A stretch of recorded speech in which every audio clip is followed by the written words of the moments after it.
I am Natalie, or Nurse Natalie David, and I will be your facilitator for this webinar. This afternoon, we have a lot of people coming in from different organizations and professions, even from different parts of the globe, from the bottom of our hearts. Thank you for spending your Tuesday afternoon with us, and I'd also like to greet our Facebook Live viewers. Yes, we are seen live who are also very excited and eager to learn today. Magandang hapon po sa inyong lahat. And we are glad to have all of you here this afternoon. But before we start, I would like to remind everyone to utilize yung ating pong Zoom question and answer feature for questions. Nasa babang bahagi po. While those joining us via Facebook Live can use the comment section below. And for other concerns, halimbawa po, there are technical concerns, our Zoom participants may message any of our HFI staff via chat. And selected questions from Zoom and Facebook Live will be addressed during the open forum later after the discussion proper. And for today's webinar, of course, we will be choosing two lucky winners or lucky recipients, one from Zoom and one po from our Facebook Live, who will receive cocoa sugar from HFI. And the mechanics are very simple. Madaling-madali lang po. For our Zoom participants, you just have to like and follow our HFI Facebook pages, which are flashed ayan po, on our screens to earn your chance to receive our gift. For HFI, ang kanila pong Facebook page is facebook.com/healthfutures. And for Alaga Ka, it's facebook.com/alaga.ka. And from our Facebook Live viewers, you must be able to like and follow our HFI Facebook pages and comment #HFI sa ating pong comment section and #HFI webinar and in the comment section to participate. And we will announce the list of recipients of cocoa sugar after the webinar. And that is via HFI's Facebook page. So make sure na na-like nyo po yung mga pages that I mentioned. So reminder lang po for our e-certificates, I can see a few are asking about this on our question and answer chat box. For our Zoom chat box. Before we proceed to the program, we would also like to remind our Zoom attendees to follow the instructions flashed on your screens in order to get an e-certificate for this event. Of course, you must have to register through this link before the event. That is bit.ly/healthbeyondpandemic. And you have to stay in the program for at least 1 hour. And I'm pretty sure you'll learn a lot from this webinar. And answer the short evaluation, which will be sent in the chat and flashed on your screen towards the end of the event. Syempre, another thing, just like the same for our ating pong mga other participants, you have to like and follow our Facebook pages. Once again, that's facebook.com/healthfutures for the HFI Facebook page and facebook.com/alaga.ka for Alaga Ka Facebook page. So thank you very much. And without further ado, I'd like to call on Dr. Jaime Galvezan, the chairman of Health Futures Foundation Incorporated, to give the welcoming remarks and introduce our today's speaker. Doc? Yes, thank you so much, Natalie. Magandang hapon po sa inyo lahat. Good afternoon from the Philippines. But of course, I'm sure it's good evening somewhere near dyan papuntang India and towards pabalik ata yun from Europe. Pero good evening rin po sa siguro good morning pa sa California or in the US. Anyway, magandang hapon po sa inyo lahat. And thank you for logging into Health Futures Foundation dito po sa Facebook or with us in Zoom. Ayan. So our health beyond the pandemic. We're very optimistic, of course, na beyond the pandemic, talagang matatapos ang pandemic. Pero we have to understand why we are still getting sick, not because of the pandemic, pero after the pandemic, why we will still get sick and how can we prevent it? So we are from Health Futures Foundation. And of course, our flagship program, yung Alaga Ka. Alay sa ginhawa at kalusugan, our kaya blessings, no, of wellness and health. Yan, Alaga Ka. Shortened for it. Ganun na po, alay sa ginhawa at kalusugan. Health Futures is involved in community-based health and wellness programs. Yes, we are very active now in the 3 summer provinces, in Eastern Samar, Northern Samar, and West Samar. Also in South Cotabato and Palawan, and then in Batangas. Ayan po. Soon, we will be opening new programs in Tarlac province this year. Ayan. And for this webinar, isa po rin to, ang Health Futures really is involved in health promotion. Talagang behavior change communication, and talagang gusto po natin prevention. Hindi lang po prevention, pero promote health and promote health and well-being. Hindi lang po physical. We also want a holistic approach. So body, mind, spirit, that also may mean not only our physical health, but our mental health, our social health, relationship issues, our spiritual health, emotional health, environmental health, as well as our occupational health and financial health and wellness. Okay, so why we get sick? How do you prevent it? Favorite po yan ng Health Futures Foundation. And we're so happy. And I'm also honored to introduce, after this welcome remarks, our very special guest, our very special speaker, and I'm sure you will really like him. Yung iba pong nakikinig ng aming radio program ni Nurse Natalie David ay nagiging guest po namin rin siya ron. I'd like to, of course, introduce Dr. Raymond Joseph Y. Escalona. We just call him Dr. RJ, Raymond Joseph Escalona. And we're very fortunate to have Dr. RJ with us kasi siya po ay an expert not only in medicine, but also in business management, as well as functional medicine. Malalaman niyo mamaya kung ano po yun. Nutrition, lifestyle change, integrative health, yung binanggit po natin, body, mind, spirit, and wellness projects. Swak na swak po sa mga aming ginagawa sa Health Futures Foundation. Kaya po si Dr. RJ Escalona ay amin rin board of trustees. We're very happy that Dr. RJ has joined the board of trustees of the Health Futures Foundation, or HFI. So functional medicine, not only in the Philippines, siguro first po here in Southeast Asia region. Kaya we're very proud of Dr. RJ kasi marami siyang first.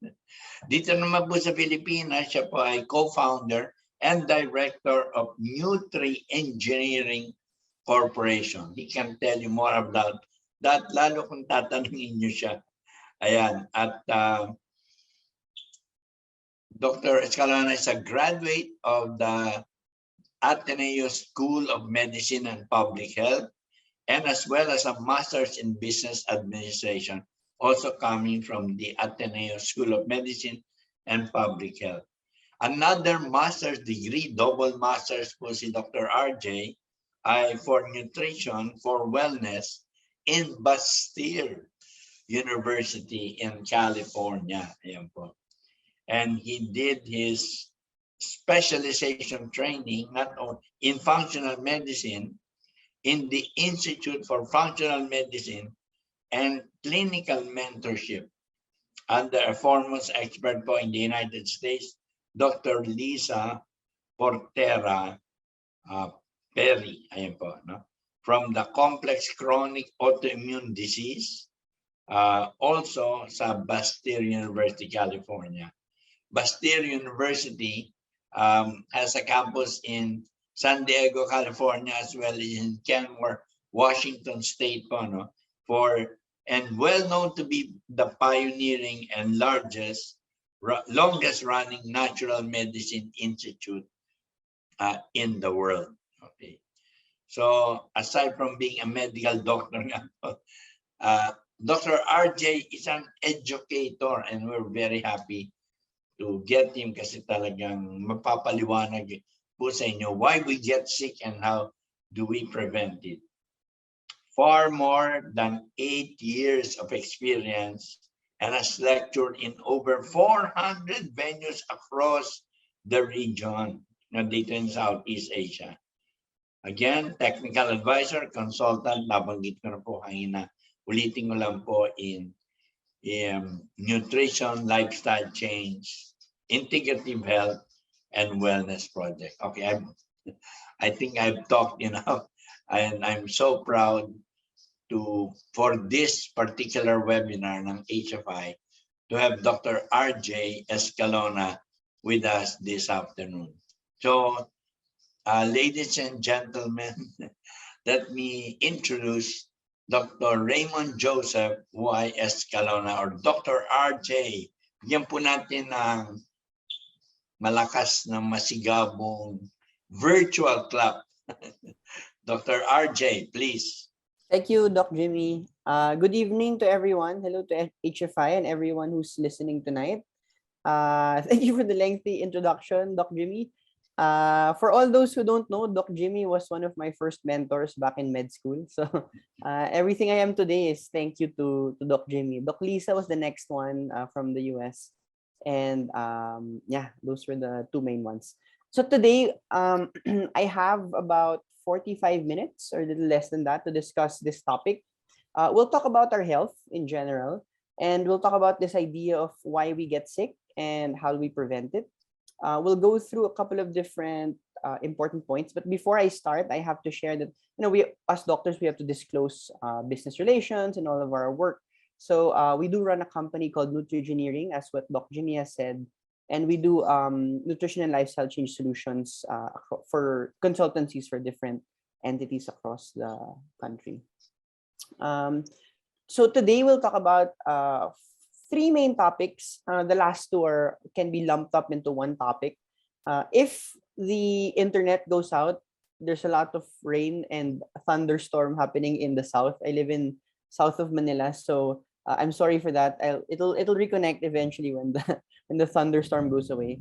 But our main topics are to talk about the history of health, how health has evolved from a reductionist, maliit, no, trying to cut up the body into smaller pieces, reductionist health perspective, moving into systems biology, which is what we practice now, and the idea that it's interconnected with planetary health.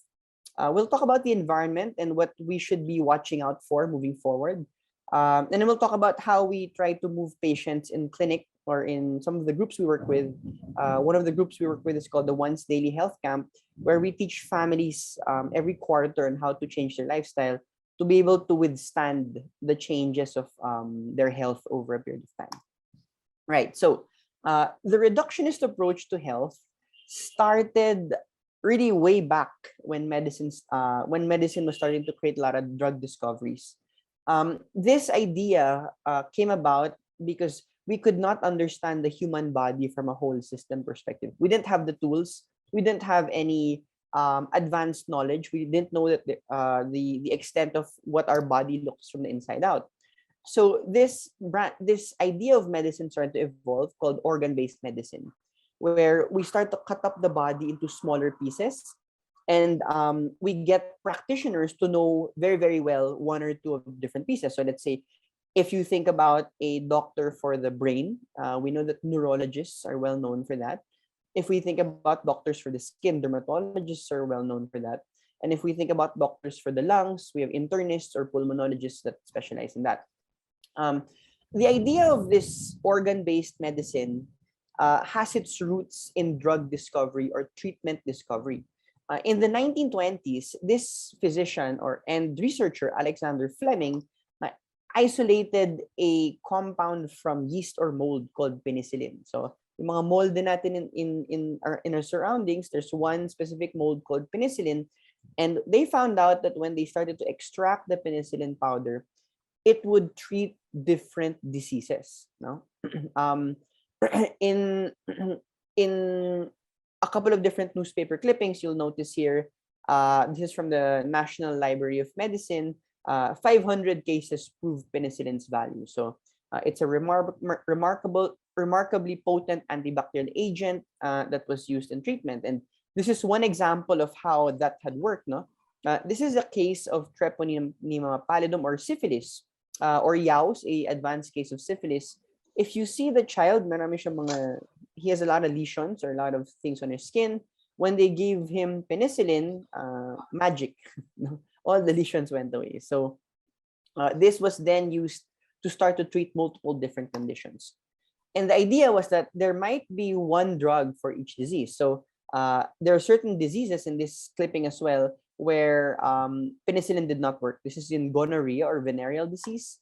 And this now started to create the entire history and trail of drug discovery, specifically for antimicrobials or antibiotics. So in 1909, we created this compound called arsphenamine, Ehrlich and Sata. 1928, I had mentioned the creation of penicillin. 1943, streptomycin. 1945, cephalosporins were created at that point. So different antibiotics, and they thought that it would treat different types of things at the same time. Apart from discovering antibiotics, a lot of different researchers started to look into other compounds and how these compounds would affect health. So one such discovery had won a Nobel Prize award called cortisone. And if you're familiar with steroids or cortisone, it was discovered by, I believe, Hench and Kendall back in the Mayo Clinic. And what they did was in a theater, they had the patient with rheumatoid arthritis in the ankles right here. You'll see that the right ankle facing the screen is more swollen. And what they did was to extract corticosteroids from the adrenal gland of a pig, injected it on the ankle, and lo and behold, after a few minutes, the ankle swelling started to go down. They took slides, they tried to look at it under the microscope, and just as how the photos had shown them, there were less inflammation in the slide. So they started saying that, wow, this is a new wonder medicine. We should start using this for inflammation across the board. And so this concept of health started to evolve, that if we can start to name the disease, we can then discover a treatment or a drug to treat the disease, right? If you can name it, you can treat it. And so they started to create this entire vocabulary of names for different diseases, and then they would attach medical treatments or medicines to treat so-and-so disease. So your health then was dependent on the disease diagnosis and the drug that would be given to you afterwards. This process had to be very strict. If you could just get any drug discoverer and without testing it, it could cause a lot of problems in the long run. It could cause more harm than good. So they developed these very, very strict rules on how to develop drug manufacturing or discover drugs and create the trail for that. This is done by the US FDA. Did you know that in 2016, with this model of one drug, one disease, the rate of increase of cost of care started to go up? So this is one article clipping from 2016 showing that, similar to how the Philippines is experiencing this, a lot of the medicines available to us are very, very expensive, right? So when they asked the drug companies why the medicines were so expensive, well, the drug manufacturers said that, well, it's because we spend a lot of money on research and development. And they say that, we spend about 7% to 21% of our budgets to create new medications.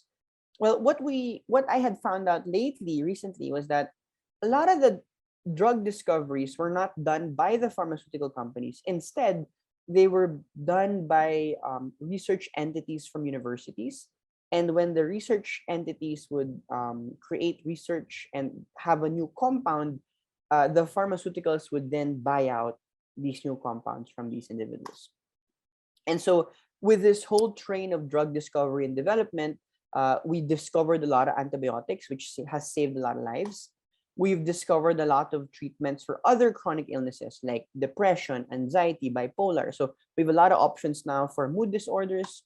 And if we look at the formulary and ask ourselves, for hypertension alone, how many medications are available in the market? And so when I looked at the internet, this is from drugs.com. As of today, as of the time I had searched for the high blood pressure treatments, did you know that we have about 216 different pharmaceutical options for hypertension? Let's go to another common illness, which is diabetes or blood sugar control. Did you know that we have about 158 different options for diabetes control? Let's go to eczema, skin issues, inflammation in the skin. Did you know that we have about 133 different pharmaceutical options for eczema? So, wow, seems like with this model, we've really done well for ourselves and we've developed so many options for them. And so we should see in the data that because we have a lot of options, the numbers for the disease should start to go down. But if you look at the statistics of these diseases, or when I looked at it back a couple of months ago, well, if you look at the statistic from 2009 to 2019, in the Philippines, notice that the number 1 to 10, 7 or 6 of the top 10 causes of illness are the same. So we have ischemic heart disease, stroke, respiratory tract infection number 3, chronic kidney disease number 4, diabetes number 6, hypertensive heart disease number 8. It even moved from 9 to 8. So why then, if our health is directly related to this one drug, one disease model, why then is it that if we have so many options for hypertension, it's still the number one killer today? Why is it that if we have so many options for diabetes or sugar control, it has still increased in its level of killing individuals in the Philippines from number 7 to number 6? Are we missing something in the equation? And it seems like we are, because we're still having the same problems. A couple of years ago, I had done a roadshow and a couple of lectures in Vietnam, and I had met and I was going around Vietnam with one of the most well-known pharmaceutical directors in the area. And he said that, Raymond, when we came into this country after the Vietnam War, and at that time, the number one cause of illness and death was malaria. So we pumped the market with anti-malaria medications. As we increased the market size for treating malaria, we saw the rapid reduction in the death rate of malaria. In the year 2000 and onwards, we started to realize that hypertension and chronic illnesses were the number one killers in Vietnam. As we increased the market size for these conditions, we saw a substantial and subsequent increase as well in people who were getting sick from the disease. A couple of years down the line, we started seeing other conditions, Alzheimer's, cancer. So in our perspective, we don't even know. Number one, we know that our medicines aren't solving the root cause of the problem. And number two, we don't even know if we're the ones also causing other types of issues from the side effects of the medications. So life is, at the end of the day, life is just a complex pyramid. We can't treat things from a one system model. It's not going to work because our body is very complex. And so in this complexity, we have to understand the factors that bring us to health or bring us to disease. So in the middle of this photo is a little girl. Imagine that this little girl is your niece, your daughter, or your grandchild, and that if we move this little girl to the right side of the photo, where you have here the exposure to poor food, fast food, processed foods, exposure to chronic medication intake, social isolation, exposure to radiation, exposure to air pollution, water pollution, this little girl's body will start to express differently to cope with the environment, with the bad environment that's surrounding her. If we, however, bring her to the left side of the photo where you have clean air, food, water, sunlight, no electromagnetic radiation, you have good social connection, you have good movement, good exercise, good sleep, then the body starts to express in the way it was supposed to express, right? So if we then go to a schematic of how this works, every day that you wake up, your body is exposed to the following things. You're going to get exposed to a virus, a bacteria, or a hidden infection. You can get exposed to air, food, water, sunlight, exposure to toxins or medications, exposure to sleep, exposure to stress, exposure to your meaning in life, exposure to social support.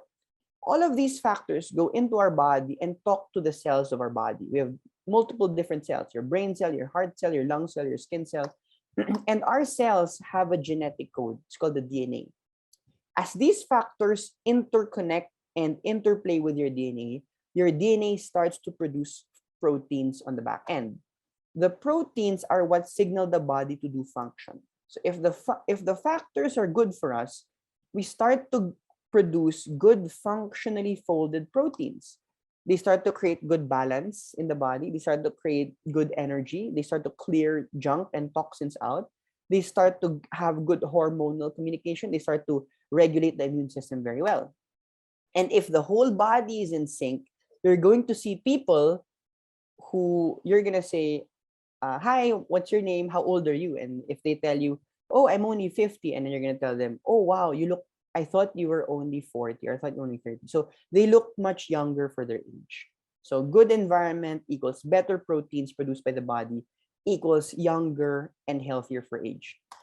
If we have the bad environment, we have a hidden infection from root canals, we have um, we have toxin exposure, we have fast food intake, we have poor nutritional status, we don't move, we don't have meaning and purpose in life, the body starts to produce these proteins that are misfolded. And the more they build up in the body, they start to create distortion and dysfunction. The more cells become dysfunctional, the more the organs become dysfunctional. And if more organs become dysfunctional, that's then the start of where we get sick. That's where we start to get immune dysfunction or dysregulation, which can be termed autoimmune disease. We can start to get poor firing of nerves, called neurologic disease or mitochondrial dysfunction. We have then the growth of different things in the body from too much toxin exposure or cancers. We have early aging. We have these individuals, batchmates that we've had before, that when you see them, oh my gosh, how are you doing? Because they look 10 years older than when you saw them last. Okay, so this has been well written, and the idea really is to understand that our health is intimately connected with the environment that we live in, right? As a human being, our environment is connected to other humans. It's connected to the city you live in, to the planet that we live in, and that ultimately there's this interconnectivity that applies to all. And if we don't think of this interconnectivity, we can never be truly healthy. In short, the idea is to try to bring back all of us to the world that God had given. So where is it? How can we teleport back to this area? Functional medicine is my subspecialty. There's a number of us now in the country who do this type of practice. We use the science of systems biology, and we try to work with patients to try to empower them, to try to uncover the root cause of their chronic illness. From what I had mentioned to you a few slides ago, we try to ask the questions of basics, foundational health. How's your food? How's your movement? How's your sleep? How's your stress? Do you have purpose in life? Do you have social support? Then we ask deeper questions on health. What's your nutritional status? Can we test for it? Can we rebalance it? Do you have hidden infections that need to be treated? Or are you exposed to a toxin product like mercury, arsenic, lead, chemicals? And how can we then remove those things from the body? In short, the idea of health moving forward should shift from the idea that your health is dependent on this one drug, one disease paradigm, instead sharing that your health is dependent on the interaction of your genetics plus the environment that you live in. If we take care of the environment, the genes will take care of us. Genes make up about 20% of the health of a human being. The environment is not just the physical environment, it's also the psycho-emotional, mental environment that we live in and the social environment that we live in. And so let's ask the question, what is the state of our environment? Well, we know that we've been eating a lot of processed food since we were born. Growing up, I ate a lot of processed noodles. Little did I know that it was causing a lot of problems inside my body. We eat additives, coloring, preservatives. A lot of these things are not digestible, and they start to store in the body over a period of time. We've seen during the pandemic, I saw a case a couple of months ago of an 11-year-old boy who was 80 pounds before the pandemic had hit. And after the pandemic, after the lockdowns, he had gained 30 pounds from 80 to now 110 pounds. And everything was not related to caloric intake. He had stored a lot of food additives and preservatives and dyes inside the body. And so his liver was overworking at that point. We had to detox him out to try to get the weight out, which thankfully now he's back to normal weight. Food has been such an issue that the UN has declared 2017 to 2027 a decade of nutrition. They realize a lot of the food that's been served around the country or around the world is not healthy for human life. So we have to rethink what we eat on a daily basis. We also understand now for the first time in many years that we have a declining fertility rate. Specifically in the Philippines, in 1990, we were giving birth to 4.4 babies per couple. In 2017, it had gone down to 3.1 babies per couple. And it's projected in 2100, only 1.8 babies per couple will be born in the Philippines. Now, is this because of choice, or is there something deeper that's causing the reduction in fertility rates across our country? Well, we know now that a lot of toxic exposure leads to lower fertility rates. A lot of exposure to microplastics, exposure to chemicals, exposure to scents from our cosmetic products can lead to hormonal disruption and will lead to it. It can lead to damaged male-female reproductive organ systems and can lead to an impairment of the fetal growth or changes in the way the fetus will grow, therefore leading to a miscarriage or leading to developmental disorders in the child as they're born into this world. This is an article in 2021 shown and written by Erin Brockovich, a very well-known lady. She had a movie. There was a movie patterned after her. I think Sandra Bullock was the lead actress. And she wrote this article with the title "Plummeting Sperm Counts and Shrinking Penis Sizes Because of Toxic Chemicals That Threaten Humanity." And she said that chemicals to blame for this crisis are found in everything from plastic containers, food wrapping, waterproof clothes, fragrances, cleaning products, soaps, shampoos, electronics, and carpeting. These are called PFAS or forever chemicals. And in the environment, they degrade after 15 to 30 years. And so in our bodies, they don't degrade as quickly as the environment. It causes a lot of hormonal disruption as they start to circulate the body. We've seen that we have had a problem with air pollution since the 1990s. China is the big one that has caused a lot of problems here. Philippines also, we don't have a lot of strict health pollution laws. And did you know that even if you don't inhale the pollutants, it can get into the skin through our pores? So let's say, for example, you live in Manila, you're running in the evening where there's a lot of pollution, you're sweating so much, your pores are open. At the end of your run, you'll have more particulate pollution particles inside your blood because your pores were open and they start to seep into the body in that way. They start to get into the body, go into the different parts, organs of the body in small particles. And what do we see? We see cancers, we see hypertension, we see chronic illnesses come up because of the small particles that the body has to handle on a daily basis. The global plastics production has skyrocketed in the past probably 65 years. We now produce over 350 million tons of plastic on a day-to-day basis, on a year-to-year basis. And the plastics produced in the factories go to our cities. They then go to our homes where they go to the dump sites. We throw them out. In the dump sites, they find their way into our water systems. In our water systems, there are a lot of different areas with plastic garbage islands. There's one in the Pacific that's twice the size of Texas right now. And for the first time in forever, we have actually seen microplastics in unborn babies.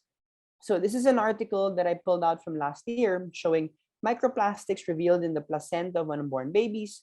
The researchers think and know that when we start to consume foods with microplastics, they start to go into our digestive system. If our intestines are a little bit leaky, damaged, or open, the plastics go into the bloodstream, and in the bloodstream, they start to circulate the body. If the mom is pregnant or she gets pregnant during that period of time, the plastic circulates the blood and goes into the baby, and it causes problems in the baby. A good documentary showing the environmental problem is this documentary called 10 Americans by the environmentalworkinggroup.org. And they found, apart from microplastics, 287 different chemicals in the umbilical cord of newborn babies. So if we then start to stratify the risk This is by Our World in Data. They're trying to share what are the things that people get sick of the most. High blood pressure, smoking, high blood sugar, obesity, air pollution, child wasting. Let's reclassify them into three main things. It's either you have a problem with toxins, or you have a problem with malnutrition, or you're not moving enough. Other factors would be, of course, sleep and stress, purpose in life.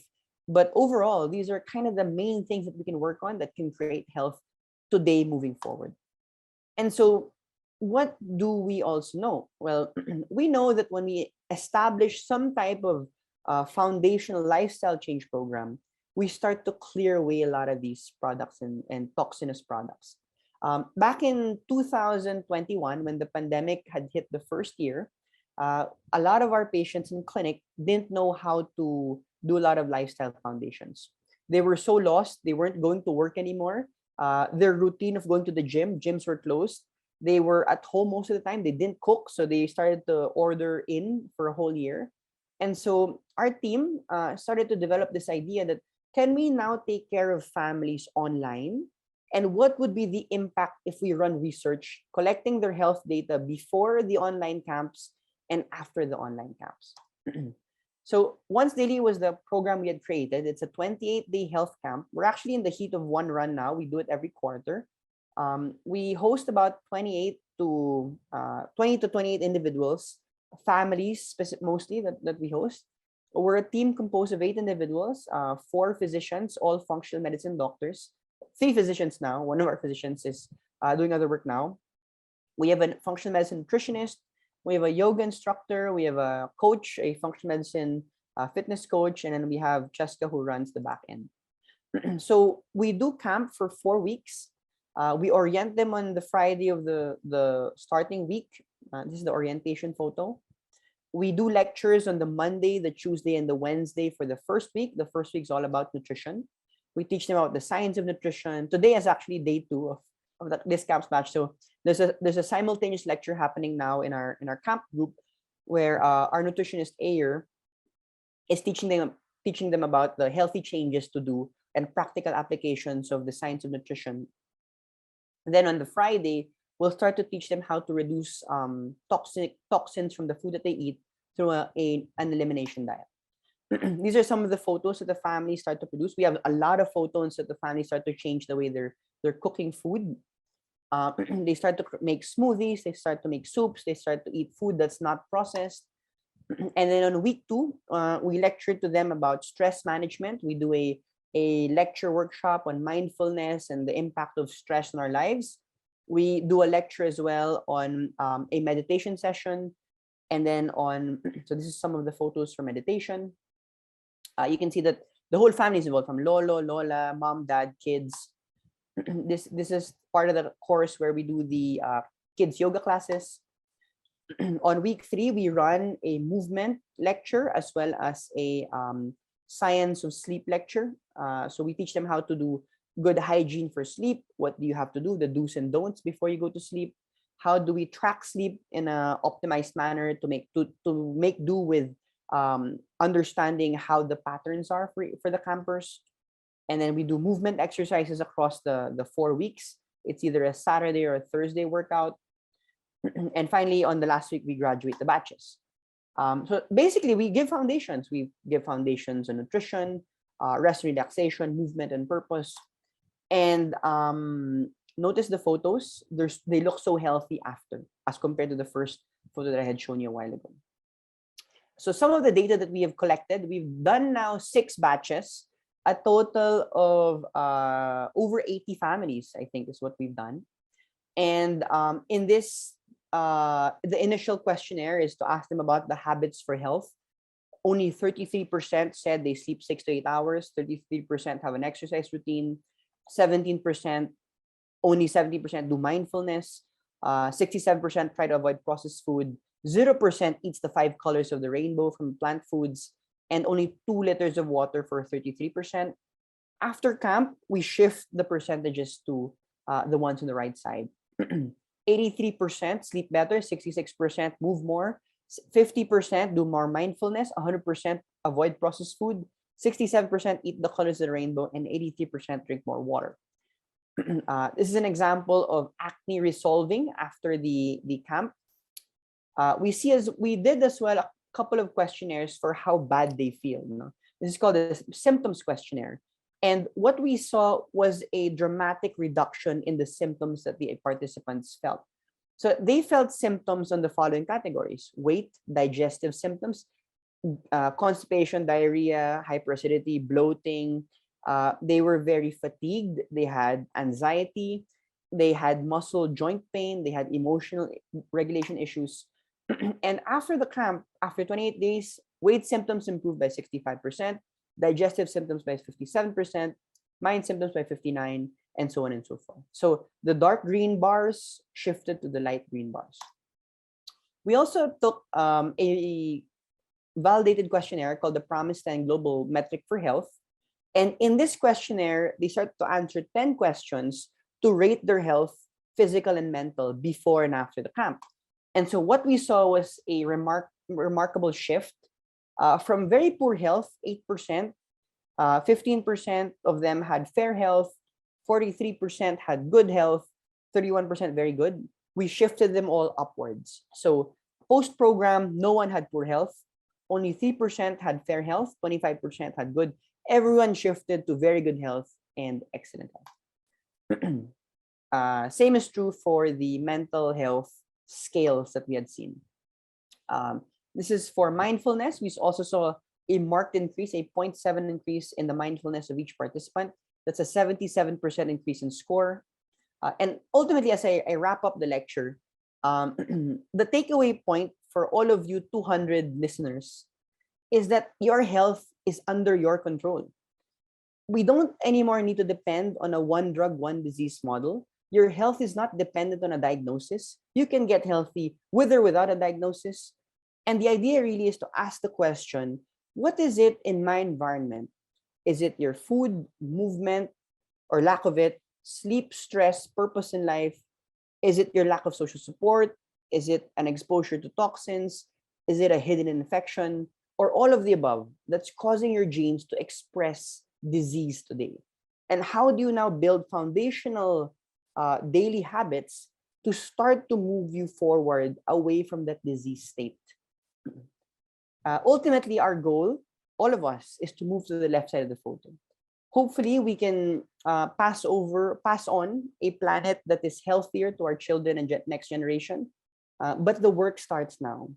Only in understanding that our health is intimately tied to the planet's health can we really have good strides in generational change in the chronic illness that we're faced with today.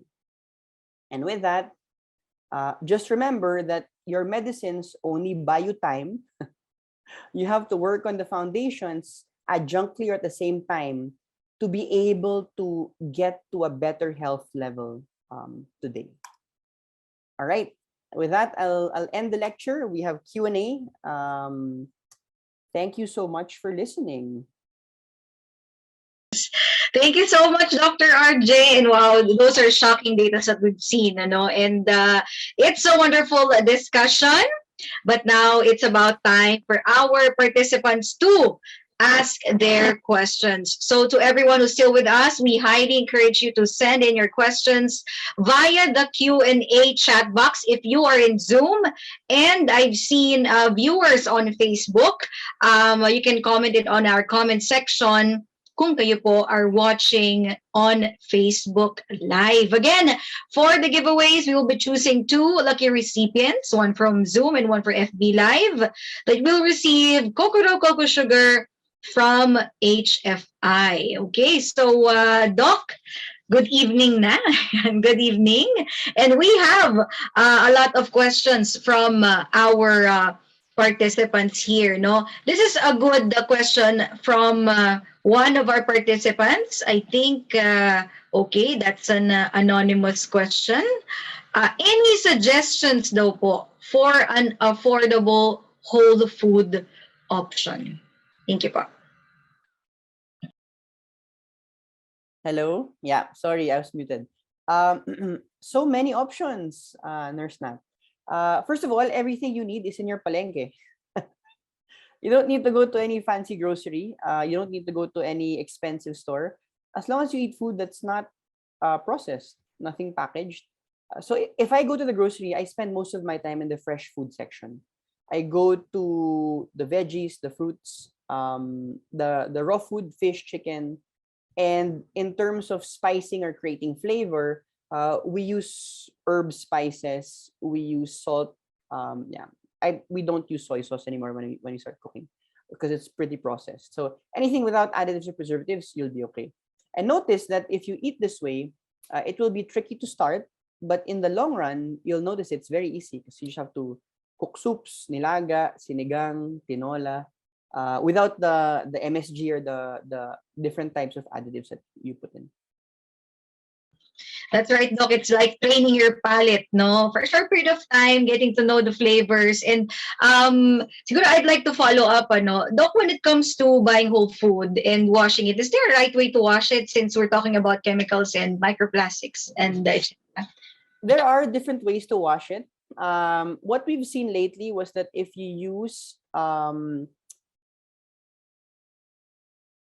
sorry, super ionized water. That's I was thinking of the brand because I don't want to see any brands here. We've used super ionized water to take away pesticides, and so far it's pretty good. Works well. We've seen the change. We've also seen some people use ozonizers to clear it to try to clear away the pesticides. But so far, I've not seen any research done to check how the microbes are. Because if you ozonize something, you kill the microbes. You know, we're all made of microbes as well. We have healthy bacteria we need from the food. So I don't know if in the long run that is good or not so good. Okay, thank you, Doc. We have a question here. You talked about bacteria. I've seen a probiotic. No, we have one question here that asks, okay, where was it? Does probiotic supplements or drinks for kids that are readily available in the drugstores or markets beneficial and effective? We use a lot of probiotics in practice. I take probiotics myself. However, I make sure that we don't use anything with sugar, specifically drinks that are too sugary and don't have a lot of probiotics. Also, check the dosages of the probiotics. Typically, you only see probiotics in the dosages of the millions. Effective doses should be in the billions. I use a 20 to 30 to 50 billion probiotic dose. I go all the way up to 200 billion on some of my chronic cases that really have killed away a lot of the healthy bacteria inside their bodies. It's the amount of the probiotics that we take. And the strain. So a lot of the strains have a specific function. So typically, you can research that. You can see what the strain does. If it's for digestive health, if it's for autoimmune disease, it's easy to know. Then look at how many the number are. If they're in the millions, chances are it might not be as effective as others. Yeah, and take it while it's cold or cold with cold drinks and never drink hot water.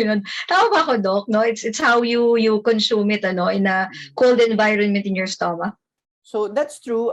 There are though probiotic capsules that don't need refrigeration. So they're sealed within a microcrystalline capsule or different way it's packaged, and that keeps the integrity even if it's hot naman in the environment. Okay, thank you, Doc. This is a good question from one of our participants. Have you experienced or received a client who previously had COVID-19 experiencing long-term effects that underwent a once daily routine? Many. Not naman many, but I treat long COVID, and I've seen really crazy long COVID cases in the past 2 years. And we do see stability with lifestyle change. It doesn't have to be a once daily program. It can be any lifestyle change program. But always know that if you have long COVID, it really depends on where the long COVID has hit to specify what treatment we need to do. So in one of my cases, the brain was hit. So there was brain shrinkage that happened. So we're trying to rebuild the brain through different types of activities. Some individuals have long COVID in the muscles, in the lungs. So that's what you try to rebuild over a period of time. Depending on the organ which is affected by a There's long different COVID. ways. Yes, correct. But lifestyle change will always give the foundational way, and that's good, solid foundation. And then you do the specific ways after the lifestyle is stable. Thank you, Doc. The data really showed, no, I was really shocking data, as I would say, that there is really diseases caused by nutrition problems. There's one question here from our participant. She had been experiencing, or he or she has been experimenting diets and exercises to ensure that I keep my body lean and healthy. However, and this is, I think, our problem mostly, no, when they get or reach the goal that they wanted to, maybe it be weight gain or weight loss, etc., they fail to sustain it. So do you have any tips, Doc, or what interventions in the one's daily routine has to make sure that the people are following this and doing it on the continuum? Well, the idea of lifestyle change isn't supposed to be a change or a temporary change. It's supposed to be because we love doing it. So just like anything in the world, if you don't love what you do, you won't sustain it and you won't reap the sustained benefit. So in that case, if the idea, for example, was to look good, get a certain weight to look good, get a lab marker to go normal, then once that's achieved, you'll notice that that person will start to lose all the behaviors because they've done what they need to do. The sad thing is life goes on, right? The body goes on. So the best way to get patients to get better is for them to find a reason why they want to change. So in this sense, for example, we've seen a lot of I've seen a couple of cases and asked them personally, what's your reason for going to me? Why do you want to do this? It's hard. I don't. Number one, it's hard to get a schedule with me, and number two, right? It's hard to change lifestyle. And they tell me, because doc, I want to see my grandson go older. I want to care. I want to see my son get married. I want to live old with my wife, who's very healthy. And when the behaviors are anchored with such a goal, you'll notice that when the behavior, even when lab markers are achieved, they'll push through well past that marker, creating that buffer for change. One patient of ours was 190 pounds, and within a 4-month period this year, from December to May, he went down to 135 pounds. All with just lifestyle change. We had to correct a couple of things, hidden infections, but he did a lot of work. And when we asked him why are you so dedicated, he said, because I still want to serve. He's a very religious guy. So there's that purpose that has to be tied to the behavior that you're trying to change. So you're not gonna sustain if it's all just a superficial reason. Thank you, Doc, for that wonderful answer. We have one more here. I think I saw something popped up, but let's give way to this one. First, some vitamin C supplements includes zinc. Is that enough zinc for the daily needs of our body daw po? Thank you. Depends how many zinc it has. We give all the way from 30 to 50 milligrams per dose per day. And we also, 30 to 50 milligrams of zinc per day. That's typically what we give. On the dosage. Thank you, Doc. Another one, patient with PCOS. How does our overall gut health impacts it? And what advice can you give to support gut health managing polycystic ovaries? So PCOS is a condition where you have too much estrogen-like molecules in the body. One of the early findings, probably about 5 or 8 years ago, was that PCOS was tightly related to sugar control.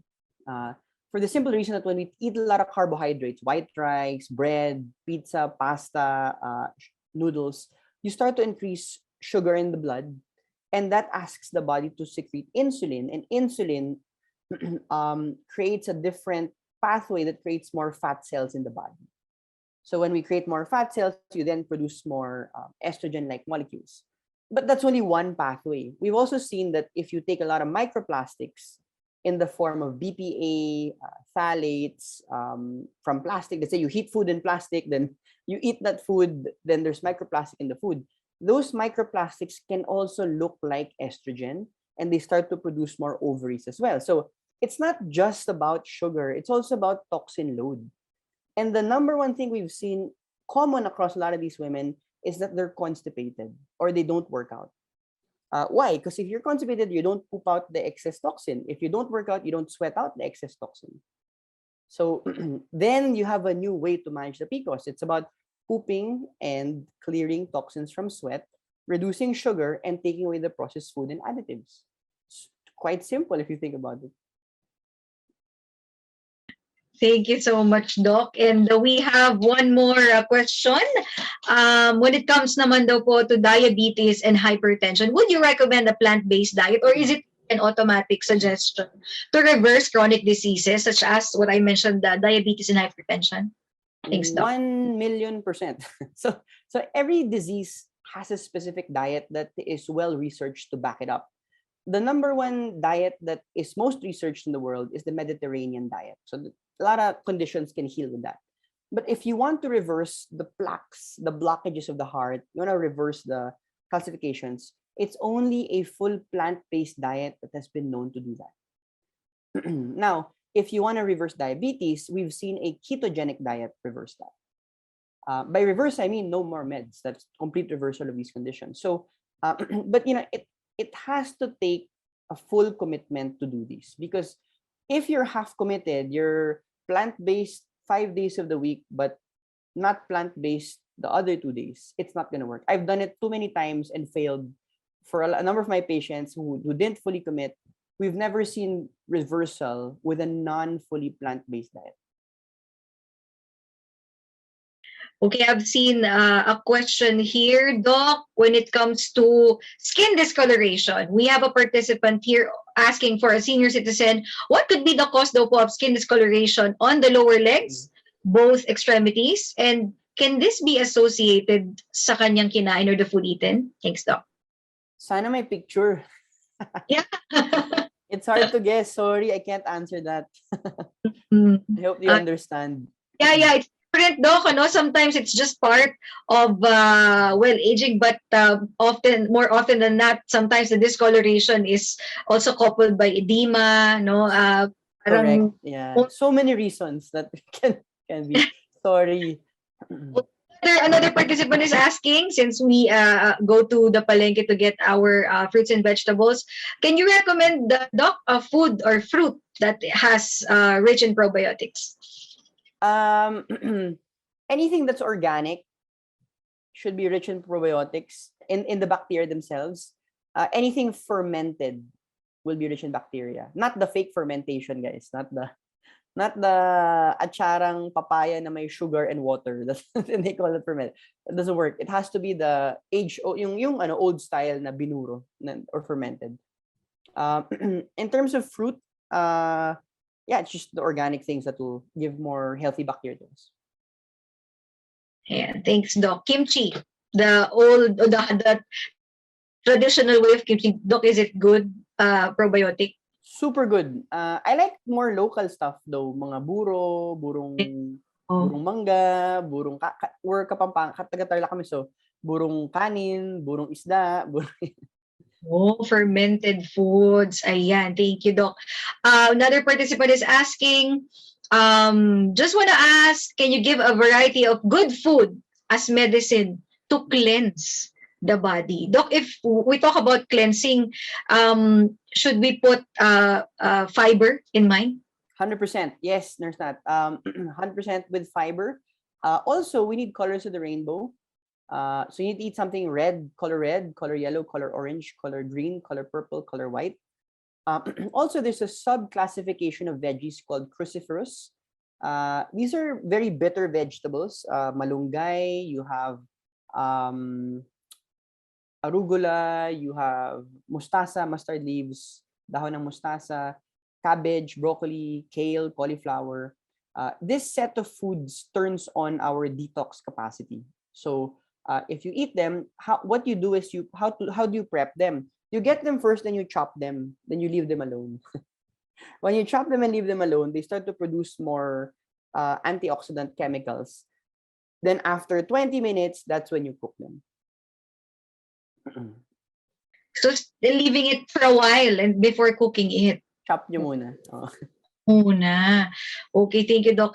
This is a rising trend. I've seen this also. And the good thing na tanong nung ating participant, what do you think of functional foods? I think makalat online is like eating oatmeal, no? Functional foods refer to all conventional foods which are typically associated with added health benefits.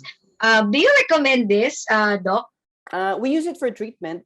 So functional foods are things that have some type of specific thing that's been researched. I'll give you some examples. We've seen that pineapples have bromelain. Bromelain is something that can control allergies. We've seen that kiwi has compounds that can control allergies. The sulforaphane, the cruciferous vegetables, they have sulforaphane, that's the antioxidant component. We have, I guess, tomatoes have lycopene. You have chilies with capsaicin. So a lot of these have these things. But, some people get fixated. Parang, okay, basta meron akong pineapple, bromelain, allergy. Okay na ako, I'm good. Every day I'll eat pineapple. Pero they don't know na that's what's gonna get them into trouble. No purist in this world gets healthy. You have to be changing all the time. And you have to ask yourself, what do I need ba at this point in time? So that's why there are different ways to look. You have blood markers, you have your skin, you have your breath, you have your digestive. Are you pooping every day? So you adjust on a day-to-day basis. If you can catch yourself adjusting to moment changes, then you'll be very healthy in the long run. That's why Doc is always saying that you should eat the colors of the rainbow or eat in variety. You may include it, but you have to eat in variety. Thank you so much, Doc. Natanong na rin po ang ating keto diet. It has been and always been online. And can long-term ketosis be damaging to one? For example, staying in with the keto diet. So we've run a lot of keto diets in practice. We do it for seizure patients. We've done it for diabetic patients. We've done it for cancer. There's like a lot of research now for cancer and keto. It's very difficult to do keto. You have to test your numbers. You can't say you're in keto unless you tested your blood or your breath and you're really in ketosis. There are ratios called the GKI, glucose ketone index, that we run. But to answer the question, ketosis has levels. It's not an all or nothing thing. So you can be in full keto for about 2 weeks, and that's really full keto. You have the bad breath and all that. Then you can get off to a light keto for another 2-3 weeks. Then you can go back to whole food eating. Then you can go back to full keto. If you start cycling the ketosis, the body has more health benefit changes in the long run. Except if you're treating a certain disease. So, for example, if you're undergoing cancer chemotherapy, we've seen in research that if you do keto with the cancer chemotherapy, because it's super low sugar, the cancer cells are more susceptible to the chemotherapy that is going to be used. If you're diabetic, zero carb diets are just a good idea for any type of diabetic patient. So you have to match the keto with the goal and with the thing that you're trying to maneuver. And it's tough. You have to measure your levels, or else wala. We don't know if you're really in keto. Thank you, Doc. So it has a process, no? There is a process, and it's really, really good if you have a doctor to guide you or professional to guide you through, no? Thank you so much, Doc. I think this is a question to some of our participants who are medical practitioners. Some are nurses doing graveyard shifts. Na-ask this question to Doc RJ, how is sleep, Doc, important, to obtaining wellness? Because there are a lot here na would really be trying to eat right, but then when it comes to sleep, we kind of fail because nagbabago ang cycle, most especially if our participants have graveyard shifts. Thank you, Doc. Tough, graveyard shift. The worst talaga. I remember when I was doing duty pa in the hospital, oh my gosh, I was so unhealthy, losing hair and super bad. Well, there are a couple of ways to manage shift work. First is you need to flip your day-night cycle. So the area you sleep has to be conducive and it's all blacked out. That's the first consideration. So let's say you do 10 p.m. to 6 p.m., 6 a.m. When you get home, you sleep at 9 a.m. till 5 p.m. Dapat naka-blackout curtains kayo doon. Number two, during your duty, when you're in the hospital or wherever you are, you can buy these light boxes. Light boxes are full spectrum light, where you can put it in your commode or desk where you're working in. And what that does is when your eyes see that full spectrum light, your eyes will then think that it's daytime. So it will mimic the circadian rhythm or the cycle that it's daytime, and that will lead to you having more energy during the shift work and shifting the clock. You also need to understand that you don't get any vitamin D, so supplementation is important for people like you. Also, during the nighttime, there's a scarcity of food supply. Remember in the hospital, we were running to 7-Eleven and mini stop. Ano yung food doon? Say, uy, may break. But the food we ate at the time, I was buying cup noodles or these processed foods. They were carbohydrate-rich food, did not have a lot of energy. So I would get hungry or sleepy after 40 minutes. So always know that when you eat, especially a night shift, it has to be the full meal, protein, veggies, protein and veggie diet. That's kind of where you want to be living in. A lot of protein to sustain your energy throughout the night. And then I think that we can stop with that one. There's a lot more, eh? so much to do with night shift work. Yeah, but the one thing is important, no, preparing also when you are doing a night shift to avoid anything that would really disrupt what you're trying to do. For example, you're really avoiding processed foods. You're into low salt diet, no, or low salt even, just for a change, no. It's really the yung continuum nga, doc, like you always mention, and really having that kumbaga goal, no, into achieving it. Okay, so while we're still getting all the questions, and thank you so much, we have questions on Facebook and some on here in Zoom. I'd like to remind everyone that we are choosing two lucky recipients, one from Zoom and one from FB Live, who will receive Kokoro Coco Sugar from HFI. For our Zoom participants, all you have to do is like and follow the HFI Facebook pages to earn your chance to receive our gift. And those are, for our Facebook Live viewers, you just have to like and follow HFI Facebook pages and comment hashtag HFI and hashtag HFI webinar in the comment section to participate. And we'll announce the list of recipients of the winners after the webinar via the HFI Facebook page. So make sure you like and follow us, no? That's facebook.com/healthfutures and sa Alaga Ka, facebook.com/alaga.ka. Okay. We were talking about protein kanina, Doc, and I've seen one question here. Okay. So where was it? Plant protein, is it advisable for people who have kidney problems? For kidney, you have to measure the protein they can take. So all my chronic kidney cases, we work with the nutritionist. They calculate what they can take with the creatinine levels, and from there we do the recommendations. Mahirap yung tansya. Kidney is it's tough to, when you go downhill, it's tough. But you can pull back the creatinine. We've done work where our cases were creatinines of 5. Normal is only, let's say, up to 1.2, 1.3. From 5, we bring it down to 3 or 2 with a healthy diet. And we delay the dialysis. But it's tough. It's tricky. They have to follow, and they have to know what their body needs all the time.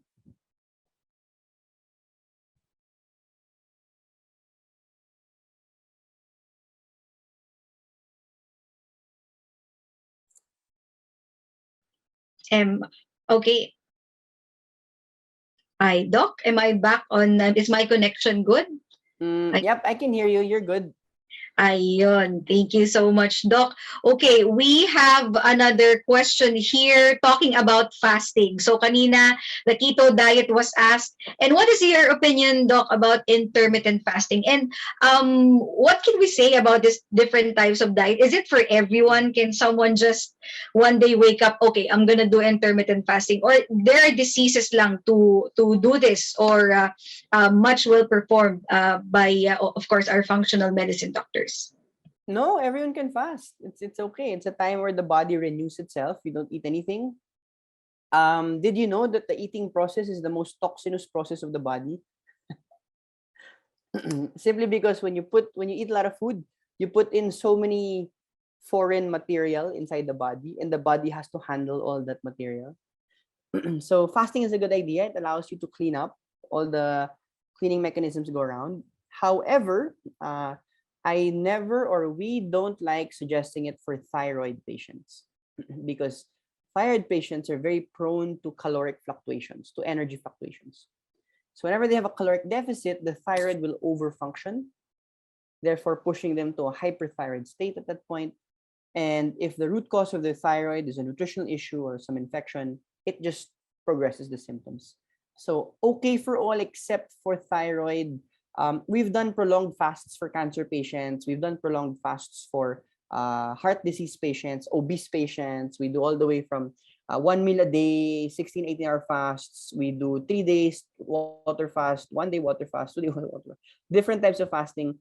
What's important is what you can handle and understanding what you ate the night before.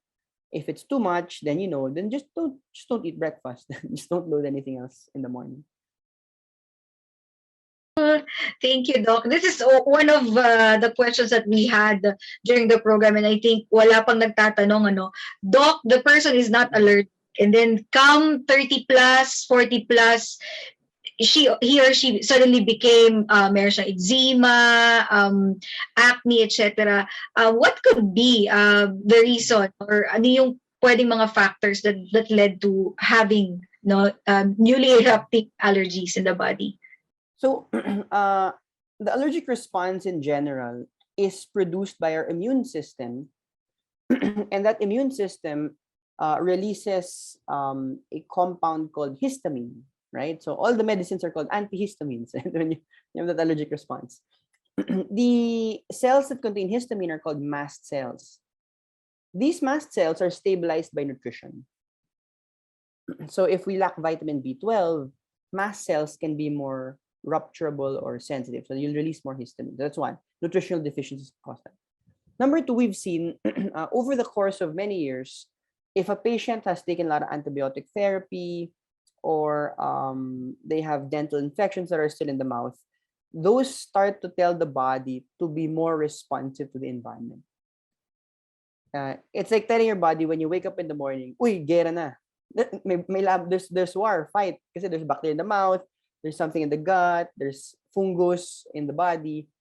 And so those people who have these hidden infections are highly prone to very sensitive skin, very sensitive reactions to different things. So someone has to find if you have one of those. The other tell sign that you have something like that is if you've been eating a certain food for a long time without any allergies, then one day you eat the food and you react heavily to the food. It means your body has reached its tipping point of toxin load. Or there's already an imbalance in the digestive system. How you're breaking down the food is not going down correctly. So in those cases, you need to start to evaluate what's happening. Toxins, nutritional imbalances, is there a hidden infection? And is there a stress trigger or anything like that? Or there are things that are maneuvering the body differently? It's not the antihistamines can get you through. You have to look for the root cause. And going back, Doc, you mentioned about the cavity lang sa ipin, that was really nagbibigay ng imbalance sa kanyang blood pressure, only to find out that that's the root cause ng kanyang hypertension, which is really surprising. But you really have to have someone like Doc RJ to check you out, have a functional medicine doctor, because you mentioned a while ago, doc, one drug one disease, ano, it's really what we're trying to avoid. And ang ating mga functional medicine doctors are really trying to find, no, you mentioned investigators, tama ba ako, doc, ano? Medical detective kami, yeah.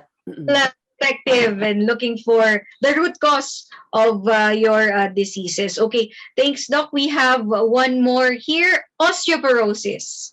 Can osteoporosis be reversed without Yes, medication? 100%. It depends on how far the bones have degraded. We've seen a link with early onset osteoporosis with digestive infections. There are some bacteria in the gut that can cause the promotion of quick degradation of bone. There are a couple of different ways to delay it or to manage it. We've seen improve. First of all, you have to make the bone solid, and having enough minerals is the key. It's not just calcium. That everyone says calcium. It's not just calcium. Bones are made of everything. It's made of magnesium, strontium, calcium. It's made of there's some iron there. There's some boron. There's a lot of different stuff in bone. So it's not just calcium. Number two, for the calcium in your body to turn into bone, you need to stress the bone. So if you don't work out, you don't lift things, you don't jump, you don't hop, you're lying down all day, the bones will not have a reason to solidify. If they don't have a reason to solidify, it's gonna degrade. So exercise, number one defense then. And also looking at that link between digestive infections and bone resorption. There's a lot of research on that, actually.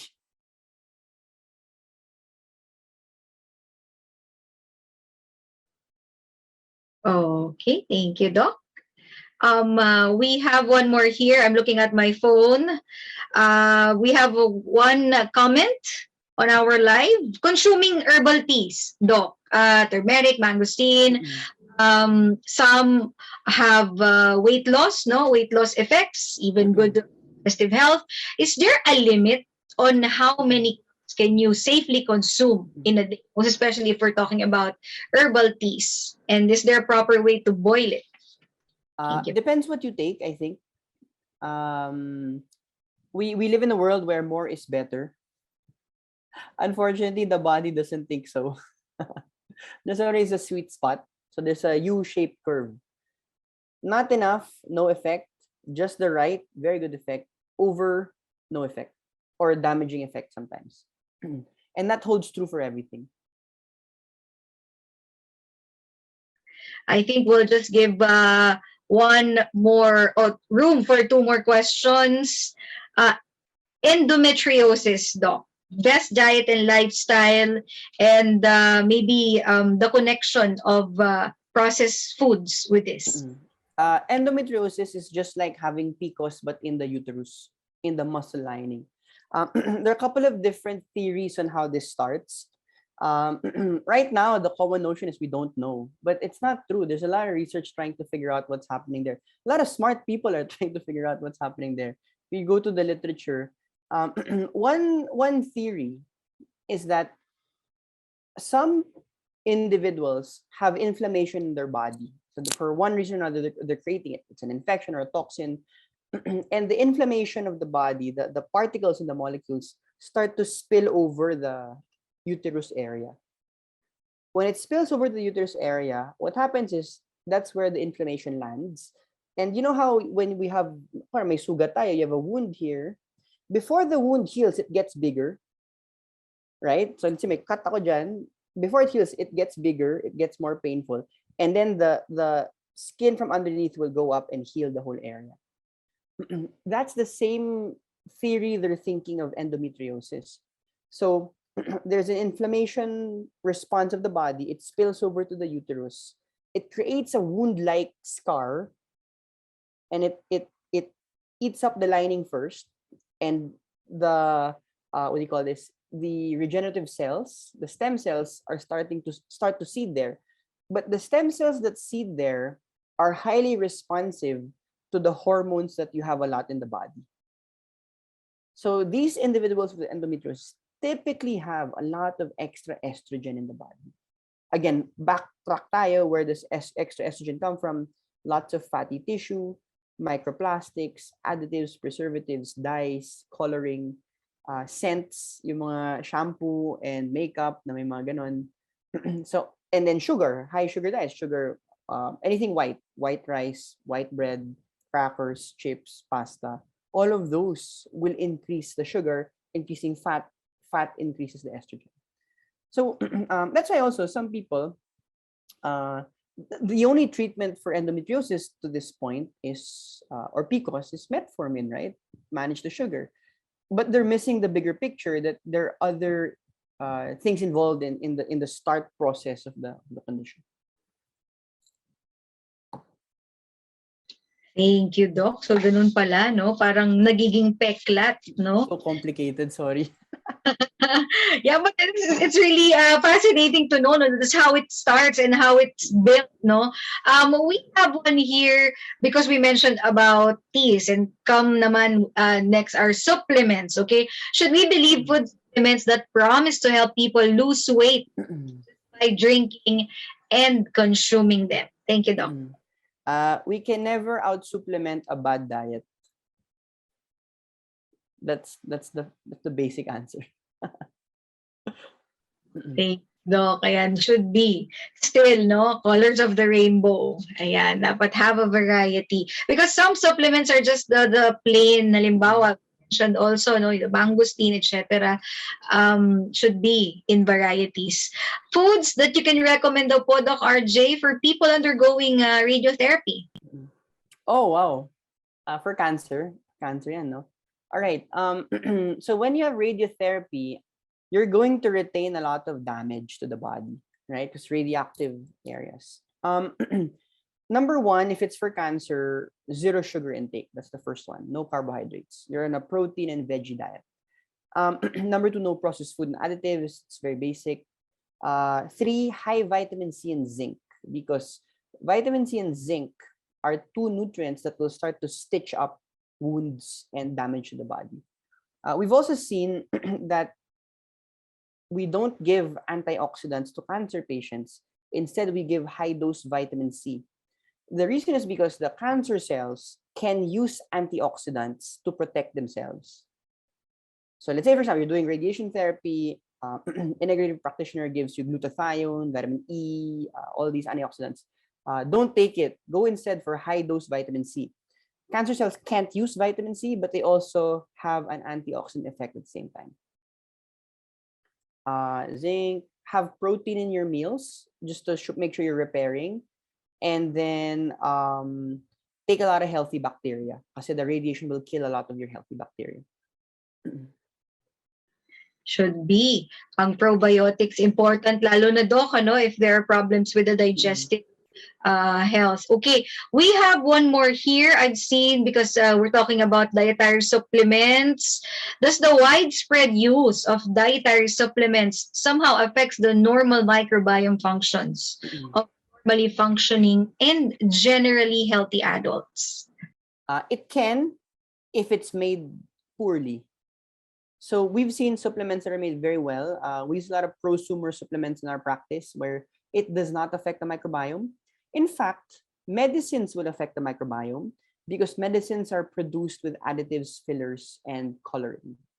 So quite sad, no? They have to evolve their practice in the next couple of years, or else they're gonna cause more harm than good. Supplements also have different grading scales. When you buy, make sure they do third-party testing. If they don't, you don't know if it's real or not. Sad to say, there's a lot of fake out there. A couple of different brands out there. I have patients who buy them, they don't get better. They tell me they don't get better. I tell them, let's try the different brand. They use different brand, they get better. Then we know that these brands are not effective. Even some, Doc, are increasing their blood sugar levels, no? Because some, yung mga drinks are really sweet, no? And a lot of sugar. Okay, maybe giving way for this final question. How is functional medicine different from traditional med?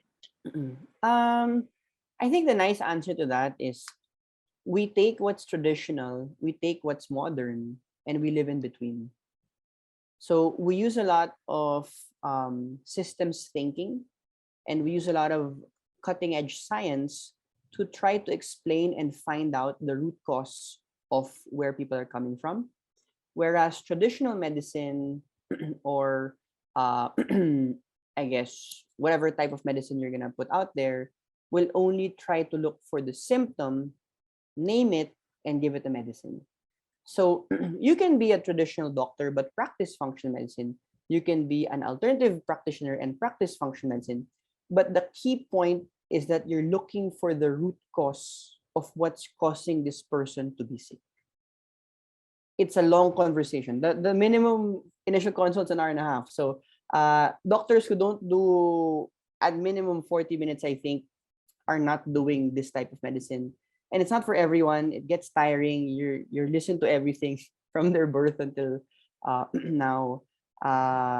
It's a calling, I think, at the end of the day. It's a different breed of medicine that is being espoused. Yes, and always our medical detectives would ask, no, bakit kaya? And then that would really, that would really start the conversation. And it's really good that our participants are really that open their minds, no, to how a functional medicine work, and how it kung paano yung process, no, in really determining how to prevent or even cure the disease of a patient. Okay, so Doc, I know I'm looking over our Facebook, but I'm seeing hashtags now. Thank you so much. As we approach the end of today's webinar, of course, Doc, we would be asking for a few words, a message to our participants and to our Facebook live streamers for your final message. Sure. Thanks everyone for listening. We're always open, no? So we do a lot of programs with HFI, with Blue Engineering or Once Daily. We do a lot of lectures na free over from time to time. Just know that you can do it. We've had a lot of patients over the past years. We've had people who we teach, then they learn how to do it, then they teach their whole family. We can really create a different breed of healthcare in the next couple of years. Don't worry, we'll be here to remind you every step of the way. We're not going anywhere. But you can really get healthy. It's out there. A lot of the products are here. Testing's here. Behaviors are all up to you. Support structures are here. And if you're already feeling something and you've gone through all those different things that don't work, there's hope pa. Just know that there's always hope, no matter where you are.